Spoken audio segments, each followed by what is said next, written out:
As the demand for housing and commercial spaces continues to evolve, we bring you these developments and more on My.na Property. My name is My.na and today I invite you to explore Tate Village with me.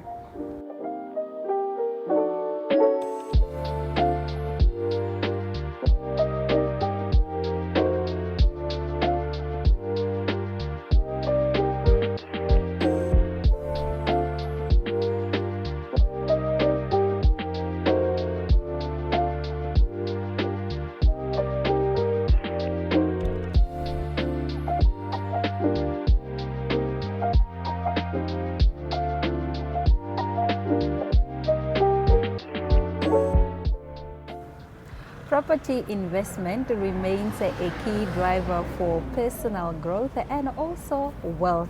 Joining us today is Rachel Manyasha. She is the Group COO for the Tate Village, and she is going to be talking to us about all the services that they offer and so much more. Thank you so much for joining us. How are you doing?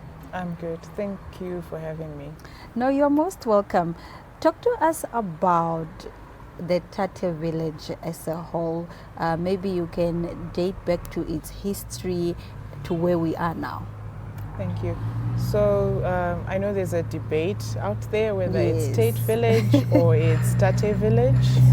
9 times out of 10, I usually say whatever rolls off the tongue easier. But for me, preferably it's Tate Village. So where we're situated actually used to be a house. Yeah. It was a house, and it's difficult to imagine just a house seated on this space. And we hit ground in 2017, and in 2018 the building was officially opened. Yeah. Set initially as student accommodation, stemming mainly from the owner's experiences in the US as a student, and wanting to bring that vibe into Namibia, where people from different countries, different cultures mix, and there's a whole tapestry of different cultures. Yeah.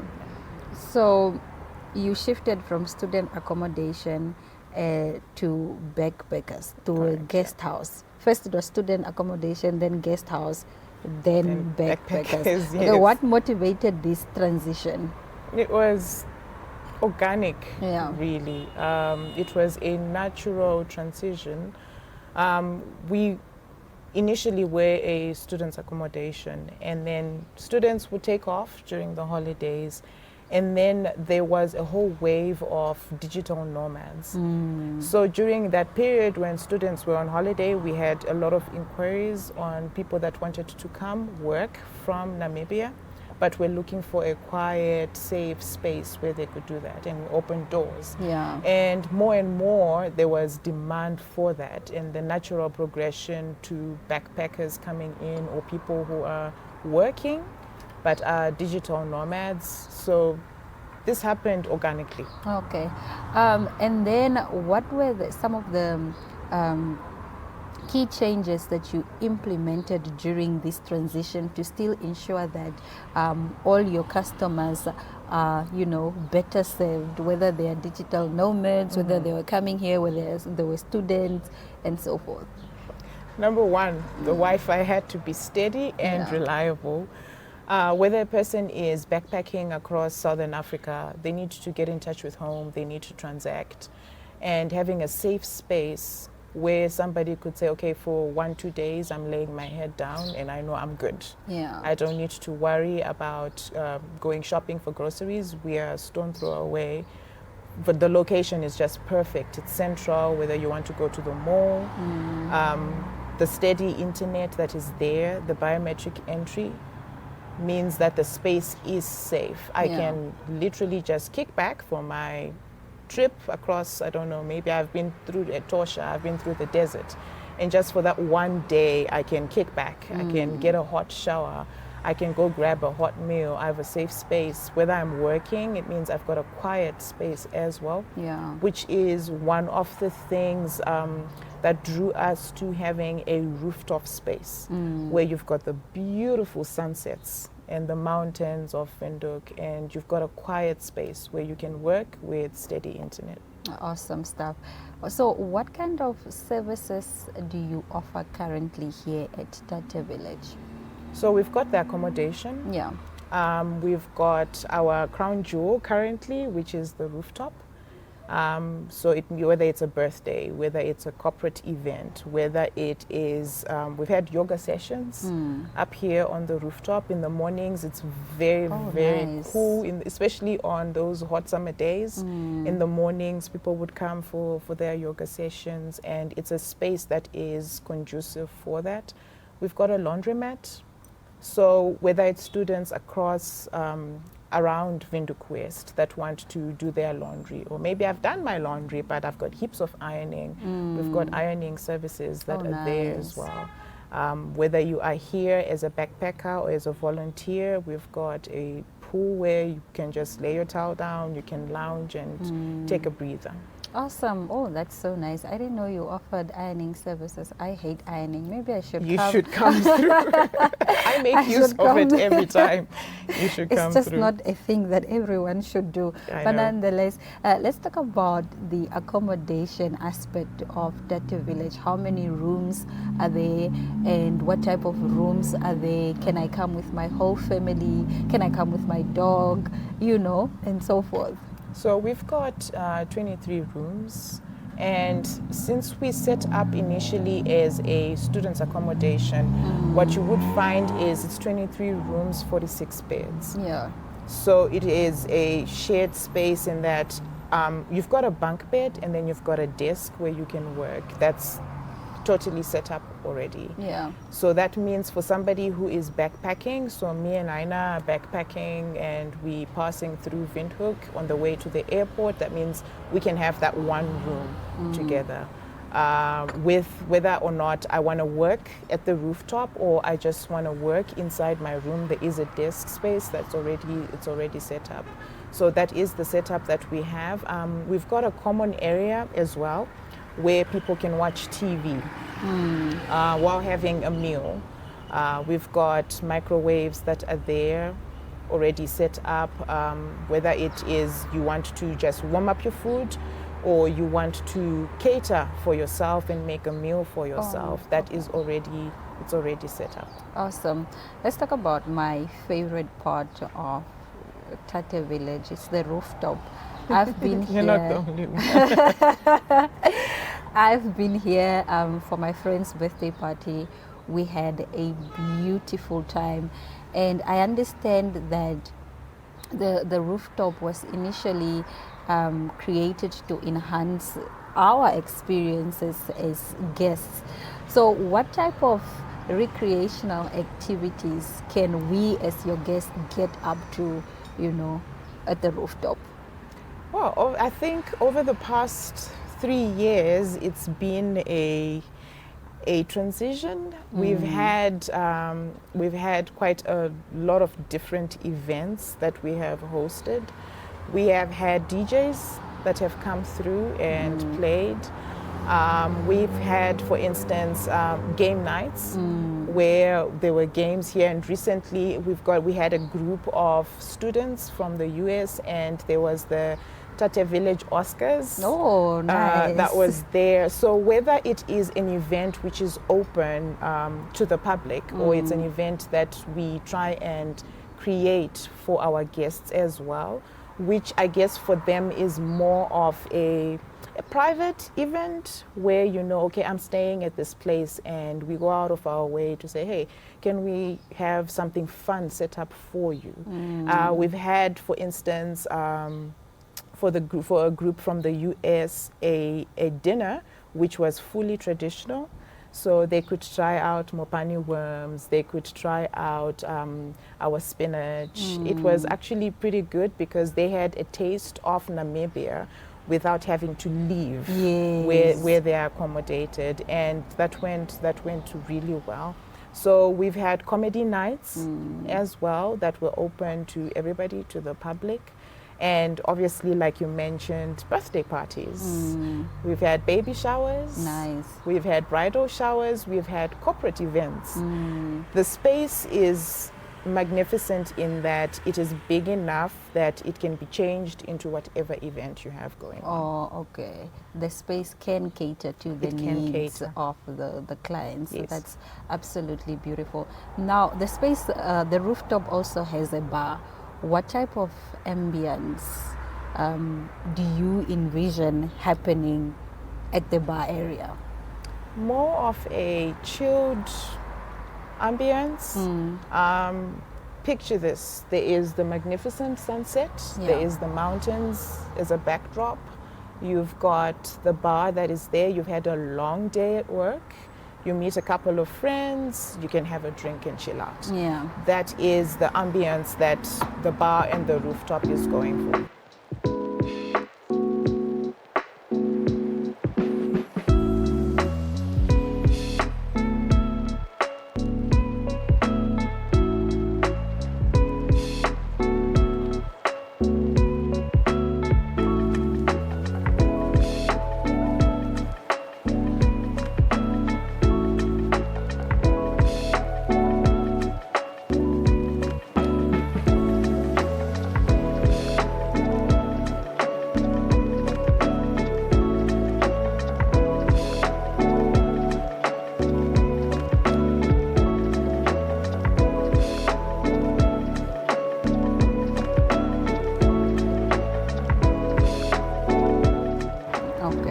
Speaking about drinks, right now on your at the bar, do you offer like light meals or exclusive drinks, or it's just what is on the menu? Can the menu at the bar be, transformed to whatever the client wants? Definitely.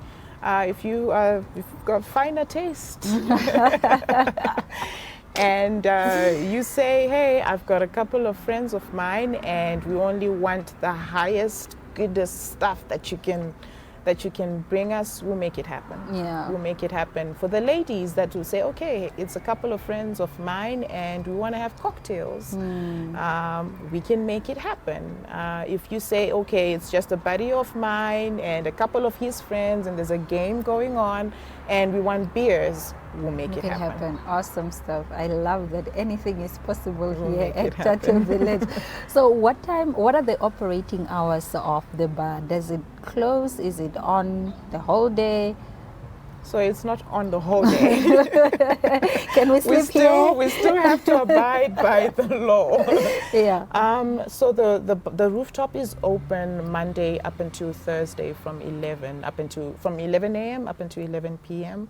And then over the weekend from Friday up until Sunday we're open from 11 up until midnight. Okay. Yeah. Could you please walk us through like your booking process? Do I show up face to face? Do I call via is there a WhatsApp group that we must join, or via email, social media, any of your communications modalities? So we try to make your life easy. Yeah. You're trying to make a booking, nothing should be very hectic there. Yeah. So if you want to make a booking for accommodation, you can just hop on over to our website. Once you get on our website, you can select a room and you can book, pay. And then all you need to do from there is show up. We do have people that might feel, I'm stranded now, I'm in Windhoek, it's getting late, I need a place to stay. They can just walk through, go to the front office. If there's a room available, they pay and they get a room as well. And for the rooftop, all you need to do is request a form. Yeah. You can email us, you can call us, we'll get in touch with you. You can get in touch with us on WhatsApp and we'll send you through the booking form. Awesome. Now, I understand that Tate Village is the only solar-powered guest house in Windhoek. Why particularly did you opt to do solar power? Namibian sun. Shiny and bright. The and hot. Namibian sun. It would have been a shame, really, not to harness what is already there. Yeah. And what we also try to do as an organization is to minimize our footprint. And why not take advantage of the Namibian sun that's already there? So we are 100% solar powered, trying to minimize our carbon footprint as much as we possibly can. Aside from that, we do have a grey water system. So that means that the water that is coming from, say, washing dishes here, it's recycled on premises, and we use it for gardening. Whether it is here or off-site, we take that water, it goes into one of the tanks that you'll see as you enter, and we use that water for gardening. Awesome stuff. Now, Rachel, finally, what are some of your future plans for Tate Village that perhaps you could share with our viewers? So I hope our viewers do come through, because this is not the end. And like I said, in terms of reducing carbon footprint, we're planning on doing it in such a manner that people won't know the difference. You can come through and you won't know that this place is 100% solar powered unless there's a power cut. Then we'll keep going. And in terms of improving ourselves in terms of innovation, in terms of technology, just making sure that we are a powerhouse that can be recognized globally, that is green, that global nomads can say, hey, I can go to Namibia and I can still work seamlessly without any interruption, and also have a good time. Have a good time. I mean, this is the only place that I know in Namibia where you can stay, have a good time at the rooftop and not feel guilty about it. Because and not be worried whether you're safe or not. And not be worried just come whether from you're the rooftop to your room. to your room, and there is biometric entry. So there is that control of who comes in and who goes out. So if I'm a volunteer, for instance, I know I'm safe for the 3 months that I'm in Namibia. And we can pick you up from the airport and we can drop you off. Whether it is a small group or a big group, we can accommodate. Awesome stuff. Finally, I didn't ask you this. What are your social media handles? Where can we find you? Instagram, Tate Village. Awesome stuff. Tate Village. Tate to Village. Others. We're on Facebook, Tate Village.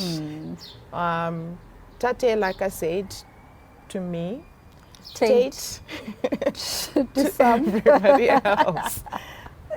Awesome stuff. Thank you so much for joining us, and we wish you all the best. Thank you for having us. You're most welcome. We will be right back. Stick around.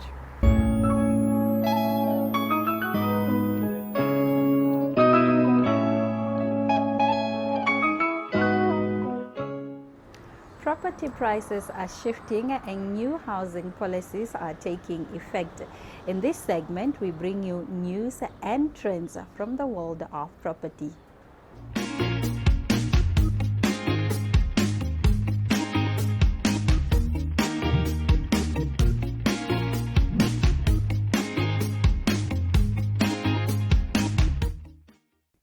In some property-related news this week, Oryx Properties hosted a welcoming event for new graduates and bursary students on Monday at the Marua Mall rooftop.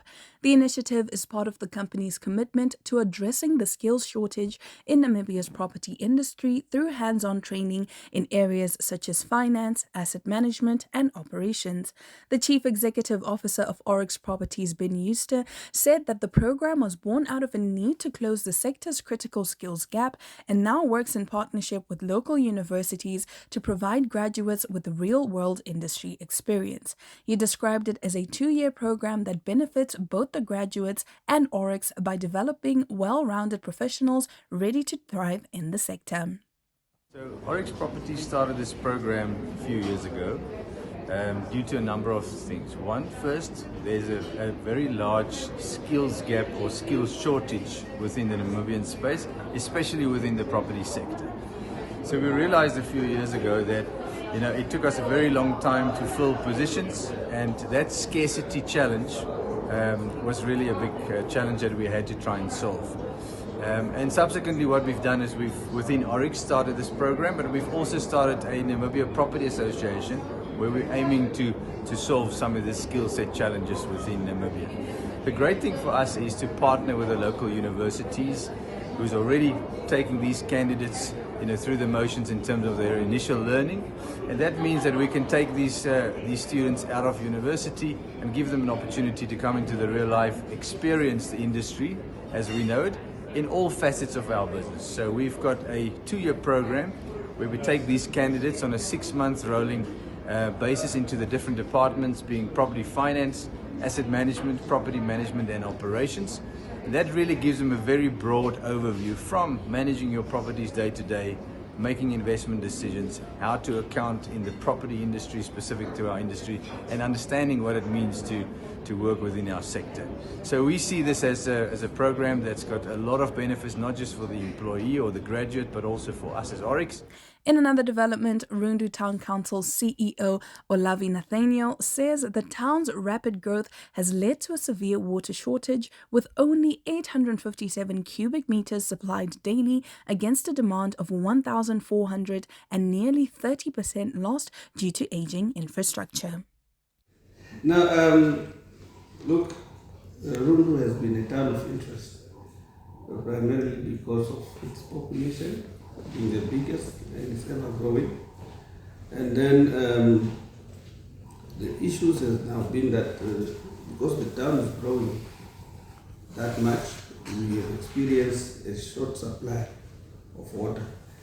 In terms of now the supply, they are giving us at about 857 cubic per hour, whereas the demand is almost 1,400 cubic per hour, which means there's a shortage in supply. That means we now not able to provide water service. And not only that, because of the aged infrastructure, we have conducted a study which was paid for by GIZ. It was done by Lithium Consultancy, where we looked at our infrastructure and the replacement value. It's running into billions. So which means we have aged infrastructure that needs to be replaced. So at this moment, we are experiencing water losses close to 30%, which is almost 1/3 of. So if you're receiving 800, 1/3 of that 800 is lost.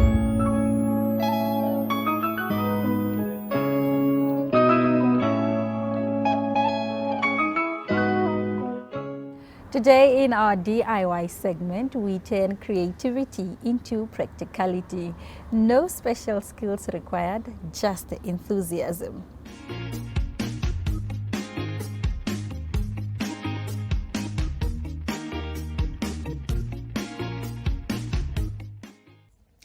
In today's segment of Saving Space, we are talking about spending more than intended to save a little money. In fact, they have even created a name for it. It's called spaving. The word is a blend of words spending and saving, and it refers to any time we are asked to spend more to save more. Joshua Becker of Becoming Minimalist has some tips to stop. Number 1, evaluate your past history with shopping. It may not be enjoyable, but before another step, it would be smart to get open and honest with yourself about your past shopping habits. If you look around your home and realize you tend to buy more than you need, it will be helpful to know that. It would also be a good indicator that you are prone to fall into this trap. Number 2, ask yourself, do you really need more? Before adding extra items to your cart to qualify for a discount, ask if you are genuinely in need of those additional items. Number 3, do your math. Loss aversion is our tendency to focus more on what we are losing than on what we are gaining. Retailers understand these tendencies and utilize it to their advantage by getting us to focus on the savings we will be missing out on if we don't spend a little bit more. Number 4, remove the savings aspect from the offer and see how it feels. You can mentally remove the savings aspect and see how it makes you feel about their request. Number 5, for bulk purchases, ask 3 questions. One often utilized example of spaving is bulk purchasing. To be intentional in your bulk purchasing, ask 3 questions. Number 1, How much money will this actually save me?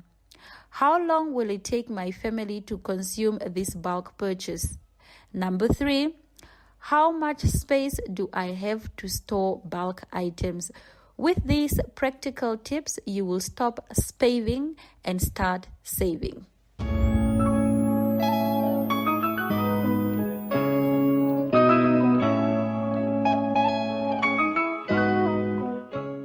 Thank you so much for joining us on another edition of My.na Property. We will see you next week, same time at a different venue. My name is Aina Raisakoya, and from all of us from the My.na team is all my love, all my light.